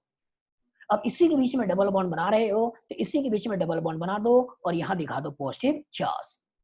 अगेन अगेन नया आ गया A double bond B C के ऊपर पॉजिटिव, तो तुरंत इसके इलेक्ट्रॉन को इधर से इधर भेज दो। अगेन इनमें कोई चेंज नहीं है, और अगर इनमें कोई चेंज नहीं है तो एक बार फिर से इन्हें सबसे पहले बना लो, इन्हें सबसे पहले बना लो। अब यहाँ पे हो गया डबल बॉन्ड और ये बन गया पॉजिटिव चार्ज। अगेन आपके पास क्या आया, A double bond B C के ऊपर पॉजिटिव, तुरंत इसके इलेक्ट्रॉन इधर भेजो, इनमें कोई चेंज नहीं है। और जब इनमें कोई चेंज नहीं है तो इन्हें आप अगेन सबसे पहले बना लो, सबसे पहले बना लो। तो यहाँ हो गया आपका डबल बॉन्ड, ये डबल बॉन्ड पहले था, यहाँ बन गया नया डबल बॉन्ड और ये बन गया पॉजिटिव। अगेन आपको मिल गया A double bond B C के पास पॉजिटिव, तो इसी के इलेक्ट्रॉन को इधर से इधर भेज दो। और जब इसके इलेक्ट्रॉन को इधर से इधर भेज दिया तो अगेन इतने पार्ट में कोई चेंज नहीं है, इतने पार्ट में कोई चेंज नहीं है। और जब इसमें कोई चेंज नहीं है तो इन्हें आप सबसे पहले बना लो, इन्हें आप सबसे पहले बना लो। ये डबल बॉन्ड, ये डबल बॉन्ड, ये बन गया नया डबल बॉन्ड और यहाँ आ गया पॉजिटिव चार्ज, और ये आपके हो गए बेंजाइल कार्बोकेटाइन के रेजोनेटिंग स्ट्रक्चर्स। मतलब इसका पॉजिटिव चार्ज पहले यहां से यहां आएगा, फिर यहां से यहां आएगा, फिर यहां से यहां आएगा। इसलिए अगर सभी को एक साथ मिलाकर दिखाना चाहो, सभी को अगर एक साथ मिलाकर दिखाना चाहो तो क्या कहोगे, इसका पॉजिटिव यहां आएगा, इसका पॉजिटिव यहां आएगा, इसका पॉजिटिव यहां आएगा। यही तो बनाओगे, यही तो बनाओगे, बोलो मोहम्मद, यही तो करोगे। चलिए बनाइए, लिखिए, लिखिए, बनाइए। अमन बनाओ, अनुराग बनाओ।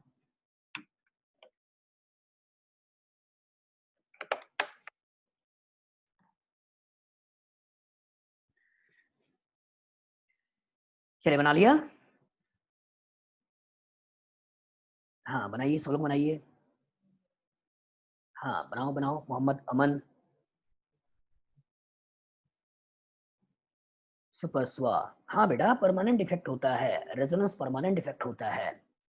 रेजोनेंस आगे हाइपर कंजुगेशन दिखाएंगे, इंडक्टिव इफेक्ट तीनों परमानेंट है, इलेक्ट्रोमेरिक इफेक्ट आपके टेम्पोररी इफेक्ट होते हैं। चलिए अब मान लो एक क्वेश्चन में आपको दे दूं, एक क्वेश्चन में आपको दे दूं इसका लोन पेयर वाले का। जैसे मान लो आपके पास एक क्वेश्चन आ गया, ये क्वेश्चन आ गया, फिनॉल है और इस फिनॉल की रेजोनेटिंग स्ट्रक्चर्स बनाने हैं। फिनॉल है, इस फिनॉल के रेजोनेटिंग स्ट्रक्चर्स बनाने हैं। तो है क्या, A double bond B C के पास lone pair, A double bond B C के पास लोन पेयर। तो जब मैंने बोला था कि A double bond B C के पास लोन पेयर होगा तो लोन पेयर ऑफ इलेक्ट्रॉन को इधर से इधर भेजना है। जब भेजना है तो ए के पास नेगेटिव आ जाएगा और सी के पास पॉजिटिव आ जाएगा। तो इसी के इलेक्ट्रॉन को जब इधर से इधर भेजा, इधर से इधर भेजा, तो जिन बॉन्ड में चेंज नहीं था उसे सबसे पहले बना लिया, इन बॉन्ड में चेंज नहीं था इन्हें सबसे पहले बना लिया। यहीं पे आ रहा है एक नया डबल बॉन्ड, यहाँ आ रहा है नेगेटिव चार्ज और यहाँ बन गया पॉजिटिव चार्ज। मतलब A double bond B C के पास लोन पेयर, तो सी के पास आ गया पॉजिटिव और ए के पास आ गया नेगेटिव। जो ही नेगेटिव आया तो कंडीशन आ गया A double bond B C पे negative, A double bond B C पे नेगेटिव, तो इसी के इलेक्ट्रॉन इधर से इधर कर दो, इसी के इलेक्ट्रॉन को इधर से इधर कर दो और इसके मूवमेंट के कॉरस्पॉन्डिंग, इसके मूवमेंट की कॉरस्पॉन्डिंग एक नया स्ट्रक्चर बना लोगे। इनमें तो कोई चेंज था नहीं, यहीं पे आ गया नया डबल बॉन्ड और ये बन गया negative charge. Again A double bond B C पे नेगेटिव है, इसके इलेक्ट्रॉन को इधर से इधर भेज दो। और जब इसके इलेक्ट्रॉन को इधर से इधर भेज दिया तो इसके कॉरस्पॉन्डिंग अगेन अगर इन बॉन्ड में कोई चेंज नहीं है इन्हें सबसे पहले बना लो। यहां बन गया नया डबल बॉन्ड और ये बन गया नेगेटिव चार्ज। अगेन आ रहा है A double bond B C पे नेगेटिव, तुरंत इसके इलेक्ट्रॉन को इधर से इधर भेज दो। और जो इसके इलेक्ट्रॉन को इधर से इधर भेजा, अगेन बोल रहा हूं बेटा जिन बॉन्ड में चेंज ना हो उसे पहले बना लो। एक नया डबल बॉन्ड यहां बन गया और यहां हो गया OH। तो फिनॉल के ऐसे रेजोनेटिंग स्ट्रक्चर बना लोगे और सभी को एक साथ मिलाते हुए देखा जाए, सभी को एक साथ मिलाते हुए देखा जाए तो नेगेटिव यहां पे आ रहा है, नेगेटिव यहां पे आ रहा है और नेगेटिव यहां पर आ रहा है। मतलब नेगेटिव यहां पे आ रहा है, नेगेटिव यहां पे आ रहा है, नेगेटिव यहां पर आ रहा है। तो ये फिनॉल के रेजोनेटिंग स्ट्रक्चर्स बन गए और रेजोनेटिंग स्ट्रक्चर बनाने के बाद ये फिनॉल का रेजोनेंस हाइब्रिड रियल वाला स्ट्रक्चर बन गया। बन जाएगा सुगंध, बना लोगे? एस नहीं बेटा, डेल्टा है, डेल्टा निगेटिव, डेल्टा निगेटिव। ठीक है, चलिए बनाइए, करिए, बनाइए। हाँ, डेल्टा क्यों आया? डेल्टा इसलिए आया कि इसके इलेक्ट्रॉन का मूवमेंट कराकर यहाँ यहाँ यहाँ तीनों जगहों पे पहुंचाना है। केवल इलेक्ट्रॉन यही नहीं है, इलेक्ट्रॉन यहाँ भी है, यहाँ भी है, यहाँ भी है, डिस्पर्स्ड है। चलिए, पूरी तरह से इलेक्ट्रॉन लेकर नहीं आया है, इसलिए डिस्पर्स डेल्टा के थ्रू दिखाते हैं। बना लिया सबने? बना लिया? बोलो बोलो, बना लिया? गुड। तो कुछ होमवर्क आपको घर पे भी करने हैं, कुछ होमवर्क आपको घर पे भी करने हैं, जिससे कि आपका रेजोनेटिंग स्ट्रक्चर बनाने का कॉन्सेप्ट बहुत अच्छी तरीके से क्लियर हो जाए। क्योंकि आगे जब 12th क्लास में जब वाले सेगमेंट को डिटेल में देखेंगे रिएक्शन में, तो इसी का इन्वॉल्वमेंट आने वाला है। 12th क्लास का पहला chapter alkyl halide, aryl halide. तो एराइल हैलाइड में होगा क्या? इसी बेंजीन से यहाँ हेलोजन लगा हुआ होगा। तो ए डबल बॉन्ड बी, सी के पास लोन पेयर वाला केस बन जाएगा, इसी के इलेक्ट्रॉन को यहाँ यहाँ यहाँ भेजना है। 12th क्लास का दूसरा जो चैप्टर है जिसका नाम है alcohol phenol ether. Alcohol phenol ether में है क्या? इसी पर्टिकुलर पे तो आपको OH लगाना है, जो आपने लगाकर क्वेश्चन बनाया। ईथर तो इसी में लगा देगा OCH3 एनिसोल, और इसी को लेकर आपको क्वेश्चन को आगे करना है। तीसरा चैप्टर हो जाएगा एल्डिहाइड कीटोन कार्बोक्सिलिक एसिड। तो जो एल्डिहाइड कीटोन कार्बोक्सिलिक एसिड है, तो इसी पर्टिकुलर में यहाँ कर देगा H बन गया एल्डिहाइड, R कीटोन, OH मतलब कार्बोक्सिलिक एसिड। तो A double bond B, C double bond D, ऐसे लेकर आगे आपको बढ़ना है और रेजोनेटिंग स्ट्रक्चर्स बनाने हैं। उसके बाद अगला चैप्टर होता है अमीन्स। अगला चैप्टर है अमीन्स। तो अमीन्स में कोई नई चीज नहीं है, इसी बेंजीन से आपको जोड़ना क्या है? NH2, तो बन जाता है amines. Again A double bond B, C का बस लोन पेयर, लोन मतलब इसका इलेक्ट्रॉन इधर से इधर लाना है। तो नेक्स्ट क्लास का होमवर्क यही है बेटा, इन चारों का रेजोनेटिंग स्ट्रक्चर्स बनाकर आपको आना है। चल लिखिए, write the resonating structures of given molecule. लिखिए, बनाइए, write the resonating structures of given molecule.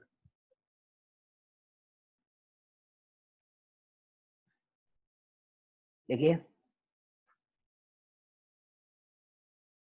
Right the resonating structures of given molecule. Chlorobenzene का बनाना है, OCH3 एनिसोल का बनाना है, CHO बेंजीन कार्बल्डिहाइड का बनाना है, NH2 मतलब एनिलीन का बनाना है। बना के आओगे सब लोग? बताइए, मानवी, सज्जल, मोहम्मद अमन, कपिल, सब लोग बना के आओगे? राहुल, हाँ एकदम बेटा, क्योंकि एक बार इलेक्ट्रॉनिक इफेक्ट पे आपका कमांड बन गया, एक बार इलेक्ट्रॉनिक इफेक्ट पे आपका कमांड बन गया, तो आगे पूरी ऑर्गेनिक में दिक्कत नहीं आएगी। सब कुछ इसी का खेल है। करिए, बनाइए। मयंक, लिख लिया? बनाइए बनाइए।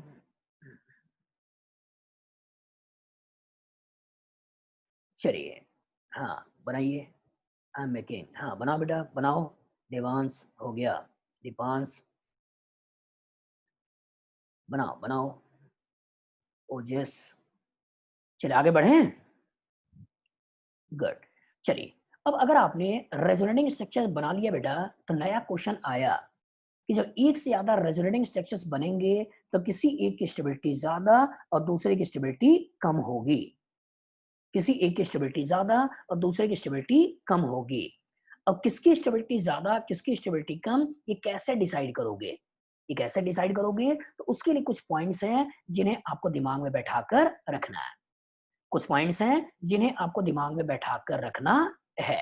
ठीक है, चलिए लिखिए, हेडिंग डालिए, हेडिंग डालिए। Deciding stability of resonating structures. Deciding stability of resonating structures. बनाइए, लिखिए, deciding stability of resonating structures,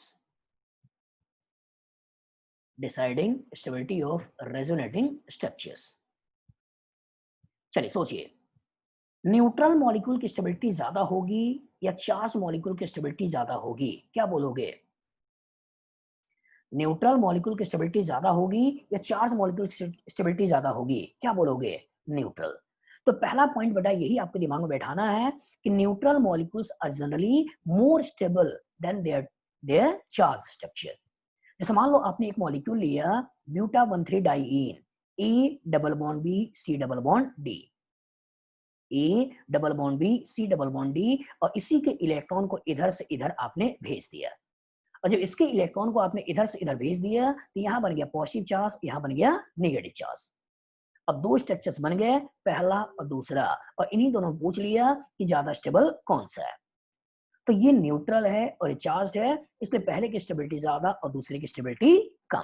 चलिए पहला पॉइंट लिखिए, neutral molecules are generally more stable than charge separated structures. और ये दोनों स्ट्रक्चर्स बना लीजिए, स्टेबिलिटी लिख लीजिए, बनाइए। Neutral molecules are generally more stable than charge-separated structures.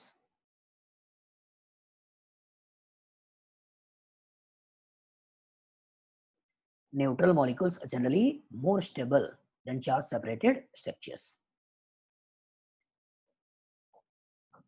इन दोनों स्ट्रक्चर्स को भी बना लीजिए।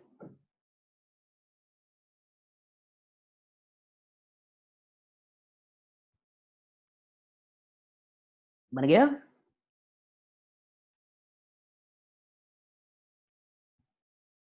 नितिन बना लिया, शिवम, सेजल, यस। चलिए समझिए बेटा, इसको दूसरे रूप में ऐसे भी देख सकते हो।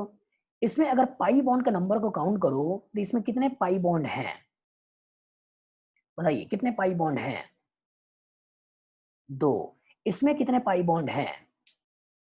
1। तो इसको ऐसे भी जनरलाइज कर सकते हो कि ऐसा कोई रेजोनेटिंग स्ट्रक्चर्स जिसमें ज्यादा नंबर ऑफ पाई बॉन्ड है और ऐसा कोई रेजोनेटिंग स्ट्रक्चर्स जिसमें कम नंबर ऑफ पाई बॉन्ड्स हैं, तो जिनमें ज्यादा नंबर ऑफ पाई बॉन्ड होगा उनकी स्टेबिलिटी ज्यादा होगी, और जिनमें नंबर ऑफ पाई बॉन्ड कम होगा उसकी स्टेबिलिटी कम होगी। बना सकते हो ना? यही आपका सेकंड पॉइंट है, यही आपका सेकंड पॉइंट है। देखिए, resonating structures with greater number of covalent bond sigma या पाई आर मोर स्टेबल। जैसे यहाँ पे 2 पाई बॉन्ड है, यहाँ 1 पाई बॉन्ड है, इसलिए इसकी स्टेबिलिटी ज्यादा है और इसकी स्टेबिलिटी कम है। ठीक है, चलिए लिखिए second, resonating structures with greater number of covalent bond are more stable. लिखिए, resonating structures with greater number of covalent bonds are more stable. Covalent bond दो तरह के होंगे, सिग्मा और पाई। क्योंकि सिग्मा बॉन्ड में तो ऑर्गेनिक में रेजोनेंस में चेंज होगा नहीं, इसलिए मेनली आपको फोकस पाई पर ही होना चाहिए।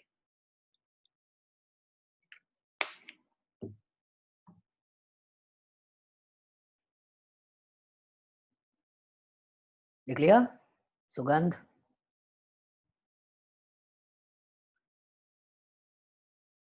गुड। चलिए फिर से दिमाग में बैठाइए। पहला पॉइंट मैंने बोला कि neutral molecules generally more stable as compare to charge. दूसरा मैंने बोला कि जितना ज्यादा पाई बॉन्ड होगा उतनी ज्यादा स्टेबिलिटी होगी, जितना पाई बॉन्ड कम होगा उतनी स्टेबिलिटी कम होगी। तीसरा आता है ऑक्टेट के टर्म्स में, तीसरा आता है ऑक्टेट टर्म्स में। यही पे बच्चे गलती करते हैं, ध्यान समझिएगा। अगर एक मॉलिक्यूल मैंने ये लिया है और इसी के पास लोन पेयर ऑफ इलेक्ट्रॉन है, तो ए के पास लोन पेयर, बी के पास पॉजिटिव, आपने इसी के इलेक्ट्रॉन को यहां से यहाँ मूव करा दिया और ये स्ट्रक्चर बना दिया, ये स्ट्रक्चर बना दिया। अगर आपसे पूछा जाए पहला ज्यादा स्टेबल है या दूसरा, क्या बोलोगे? पहला ज्यादा स्टेबल है दूसरा? रेडमी बताओ, पहला ज्यादा स्टेबल है दूसरा? शिवम, अरे बेटा यहाँ तक स्लाइड में लिखा है यार, स्लाइड में लिखा है कि second is more stable then first, फिर भी तुम शिवम बोल रहे हो कि पहला ज्यादा स्टेबल है। ये तो कॉमन सेंस है यार, ये तो कॉमन सेंस है। ये स्लाइड में ही लिखा हुआ है कि दूसरे की स्टेबिलिटी ज्यादा है, पहले की स्टेबिलिटी कम है, फिर भी बोल रहे हो पहला। चलिए समझिए, यहाँ बच्चों को कंफ्यूजन इसलिए आता है कि उनके दिमाग में बैठा होता है कि इलेक्ट्रॉन निगेटिव के पास अगर पॉजिटिव चार्ज है और इलेक्ट्रोपॉजिटिव के पास पॉजिटिव चार्ज है, तो उनके दिमाग में नॉर्मली बैठा होता है कि इलेक्ट्रोपॉजिटिव के पास पॉजिटिव ज्यादा स्टेबल होते हैं, इलेक्ट्रोनेगेटिव के पास पॉजिटिव कम स्टेबल होता है। लेकिन ये पॉइंट आपको चौथा सोचना है, तीसरा नहीं। क्यों? क्योंकि अगर आप ध्यान से देखो तो यहाँ इस कार्बन का ऑक्टेट पूरा नहीं है, लेकिन यहाँ इस कार्बन का ऑक्टेट भी पूरा है, ऑक्सीजन का ऑक्टेट भी पूरा है, हर एक एटम का ऑक्टेट पूरा है। तो तीसरा पॉइंट यही है कि ऐसा कोई रेजोनेटिंग स्ट्रक्चर्स जिनमें हर एक एटम का ऑक्टेट पूरा है, उसकी स्टेबिलिटी ज्यादा होती है, नो मैटर उसके पास इलेक्ट्रोनेगेटिव के पास पॉजिटिव हो या इलेक्ट्रोपॉजिटिव के पास पॉजिटिव हो। फिर समझिए, अगर हम रेजोनेटिंग स्ट्रक्चर्स बना रहे हैं और कोई ऐसा स्ट्रक्चर जिसमें एक ऐसा एटम जिसका ऑक्टेट इनकम्प्लीट है और जिसमें हर एक एटम जिसका ऑक्टेट कंप्लीट है, तो ऐसा रेजोनेटिंग स्ट्रक्चर जिसमें हर एक एटम का ऑक्टेट कंप्लीट है, इनकी स्टेबिलिटी ज्यादा होगी इन कंपैरिजन टू दोज जिसमें एक भी ऐसा एटम है जिसका ऑक्टेट इनकम्प्लीट है। तो ही मैंने यहां बोला है, resonating structures with complete octet for each atom is more stable, no matter electronegative atom has positive charge or electropositive atom having negative charge। चलिए लिखिए तीसरा पॉइंट। चलिए बनाइए, लिखिए।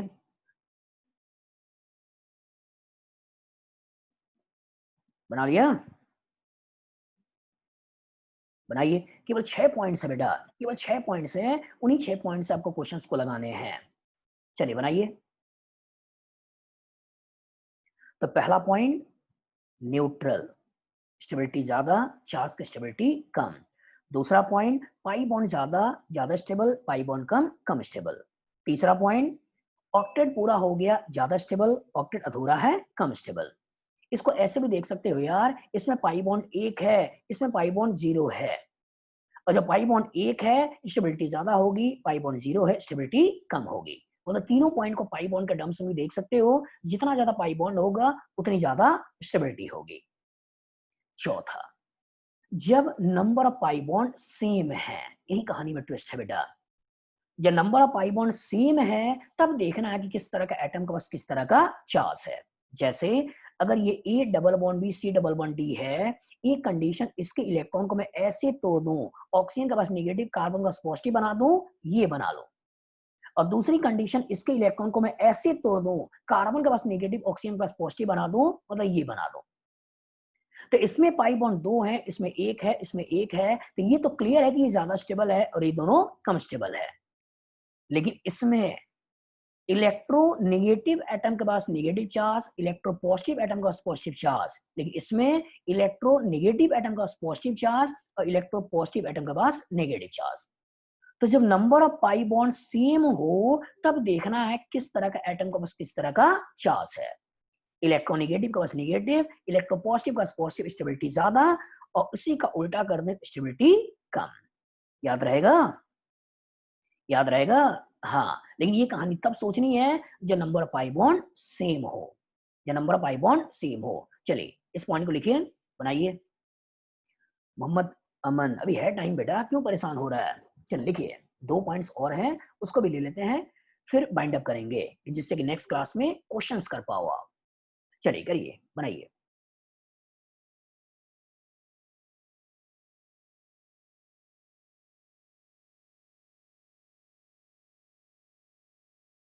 Resonating structures with electronegative atom having negative charge and electropositive atom having positive charge are more stable than those having positive charge on electronegative atom and negative charge on electropositive atom when pi bonds is same। Important ही है, pi bond का नंबर same हो तब इसे देखना है, pi bond का नंबर सेम हो तब इसे देखना है। याद रहेगा?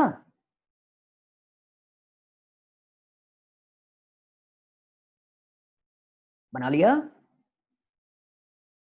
हाँ, इसी स्टेप में देखना है बेटा, इसी स्टेप में देखना है। 6 पॉइंट्स हैं, इन्हीं सीक्वेंस में आगे बढ़िए, तब आप कभी भी गलती नहीं करोगे। बनाओ, बनाओ, उत्कर्ष बनाओ।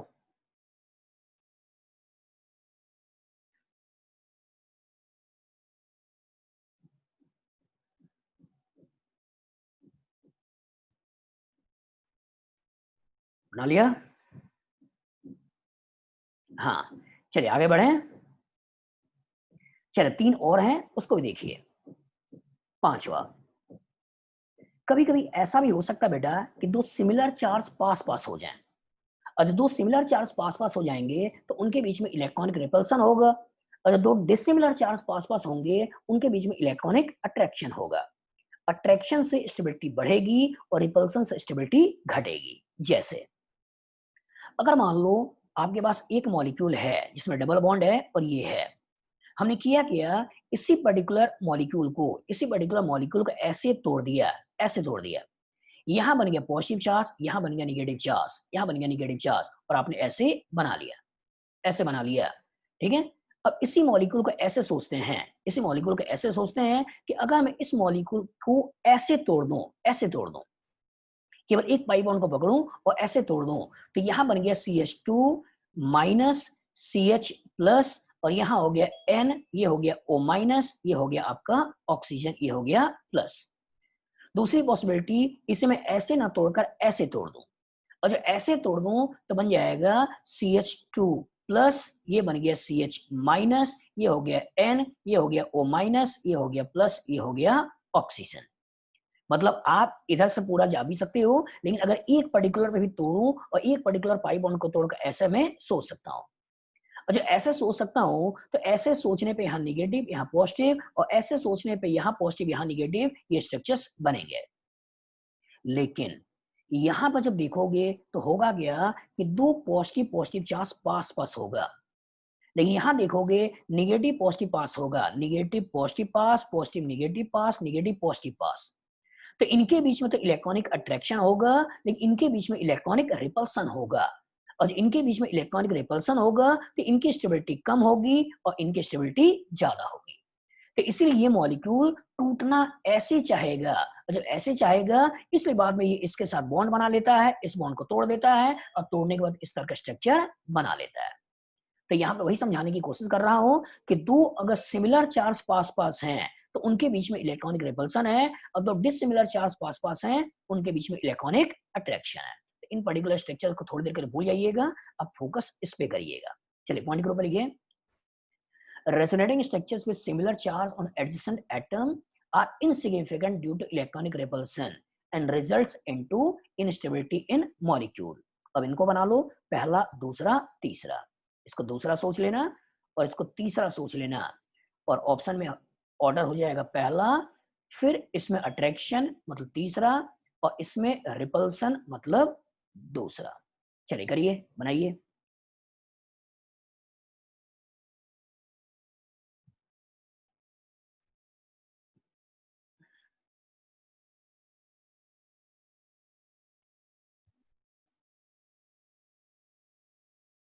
जब भी दो डिसिमिलर चार्ज पास पास होंगे, उनके बीच में इलेक्ट्रॉनिक अट्रैक्शन और जब भी दो सिमिलर चार्ज पास पास होंगे, उनके बीच में इलेक्ट्रॉनिक रिपल्सन। रिपल्सन स्टेबिलिटी को गिराएगा और अट्रैक्शन स्टेबिलिटी को बढ़ाएगा। याद रहेगा? सेजल बना लिया? उत्कर्ष, सुगंध बन गया? हाँ बनाओ बेटा, बनाओ कशिश।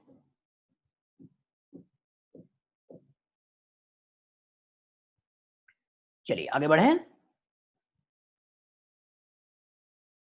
231 2 नहीं बेटा, इसमें नंबर ऑफ पाई बॉन्ड देखो एक है, इसमें नंबर ऑफ पाई बॉन्ड एक है, इसमें नंबर ऑफ पाई बॉन्ड दो है। पहले की स्टेबिलिटी ज्यादा, फिर तीसरे की, फिर दूसरे की।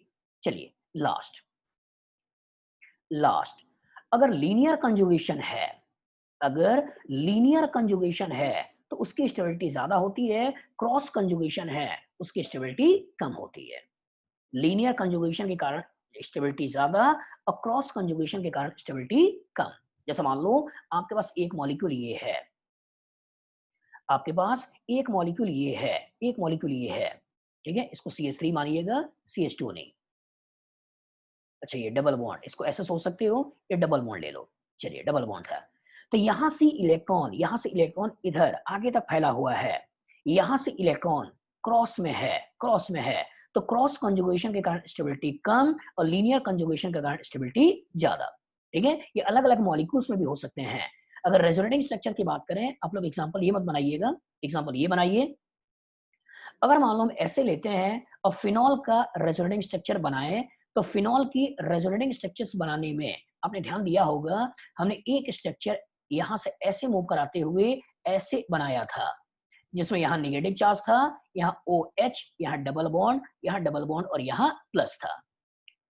दूसरा, हमने इसी के इलेक्ट्रॉन का मूवमेंट ऐसे करा दिया था और ऐसे कराते हुए एक बार हमने इलेक्ट्रॉन यहाँ भेज दिया था, डबल बॉन्ड यहाँ O और ये ऐसे दिखा दिया था।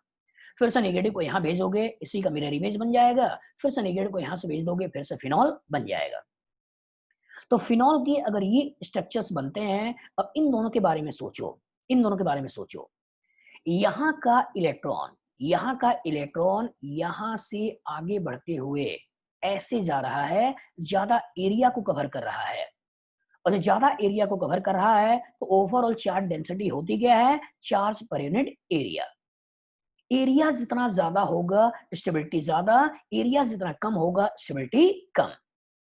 तो इसी को बोल रहा है कि इलेक्ट्रॉन एक डायरेक्शन में आगे बढ़े, इलेक्ट्रॉन एक डायरेक्शन में आगे बढ़े तो लीनियर, और लीनियर के कारण स्टेबिलिटी ज्यादा, और अगर इसको देखें तो कम एरिया का कवर होना क्रॉस, और जब कम एरिया का कवर होना क्रॉस, तो क्रॉस कंजुगेशन के कारण स्टेबिलिटी कम होगी। तो लास्ट पॉइंट यही आपको देखना है बेटा कि लीनियर कंजुगेशन के कारण स्टेबिलिटी ज्यादा होती है और क्रॉस कंजुगेशन के कारण स्टेबिलिटी कम होती है। चलिए लास्ट पॉइंट लिखिए और इन पर्टिकुलर स्ट्रक्चर्स को बनाइएगा। अगर मैं इसको नंबर 1 कह दूं, इसे नंबर 2 कह दूं, इसे नंबर 3 कह दूं, तो फर्स्ट, फिर सेकंड, फिर थर्ड, इन एग्जांपल्स को छोड़ दीजिएगा। चलिए बनाइए। ओजस से जल का सिस बनाइए बेटा।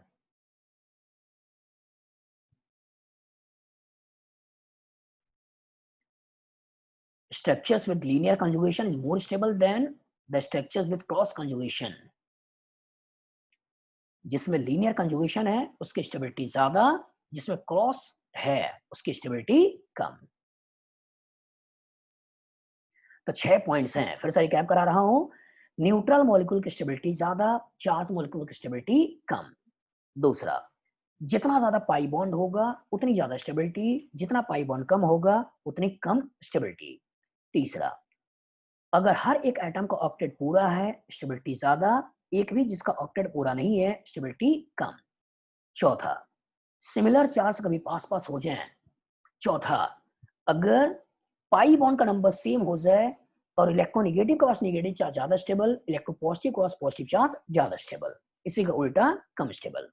पांचवा, सिमिलर चार्ज कभी पास पास होते हैं, इलेक्ट्रॉनिक रिपल्सन सोचिएगा। डिसिमिलर चार्ज पास पास होते हैं, इलेक्ट्रॉनिक अट्रैक्शन सोचिएगा। अट्रैक्शन स्टेबिलिटी बढ़ाएगा, रिपल्सन स्टेबिलिटी घटाएगा। और लास्ट, लीनियर कंजुगेशन के कारण स्टेबिलिटी बढ़ेगी और क्रॉस कंजुगेशन के कारण स्टेबिलिटी घटेगी। फ्यूचर में अगर इससे क्वेश्चन आएगा, बना लोगे? बना लोगे? बताइए। यस। तो नेक्स्ट वाली क्लास होगी बेटा, उसमें हम बहुत सारे क्वेश्चन इससे रिलेटेड करेंगे, जिससे आपका कॉन्सेप्ट और बनेगा। और खासकर आईआईटी ने इस पर्टिकुलर सेगमेंट से 2 साल क्वेश्चन पूछा है, 2 साल क्वेश्चन पूछा है। उन दोनों क्वेश्चन को भी दिखाएंगे कि वो दोनों क्वेश्चन आईआईटी ने क्या पूछा, उन क्वेश्चन को भी यही कहीं ना कहीं हम डिस्कस कर लेंगे। तो नेक्स्ट क्लास में मैं चाहूंगा कि 1 से लेकर 5 जो डीपीपीज हैं उन्हें तो लगा लीजिए, और इलेक्ट्रॉनिक इफेक्ट वाला सेगमेंट जिसमें इंडक्टिव इफेक्ट और रेजोनेंस के बाद डीपीपी नंबर 7 में की गई है, डीपीपी नंबर 7 में की गई है, उस 7th वाले डीपीपी को भी लगा लीजिए। कोई डाउट्स आता है तो चैट बॉक्स में केवल नंबर्स बता दीजिए कौन कौन सेगमेंट में डाउट्स आ रहा है, उस वाले को मैं अपने स्लाइड्स में ले लूंगा और स्लाइड्स में लेकर उनको कहीं ना कहीं हम लोग डिस्कस कर लेंगे। ठीक है? लेकिन नेक्स्ट क्लास का होमवर्क 1 से लेकर 5 डीपीपी लगा लेना है, और 7वें में जो इलेक्ट्रॉनिक इफेक्ट है उस पर्टिकुलर का मैं होमवर्क दे रहा हूं, उसके क्वेश्चंस को लगाकर आपको आना है। आज की क्लास यहीं पर मैं छोड़ रहा हूं। नेक्स्ट क्लास में हम लोग क्वेश्चंस के थ्रू अपने कॉन्सेप्ट को बनाएंगे।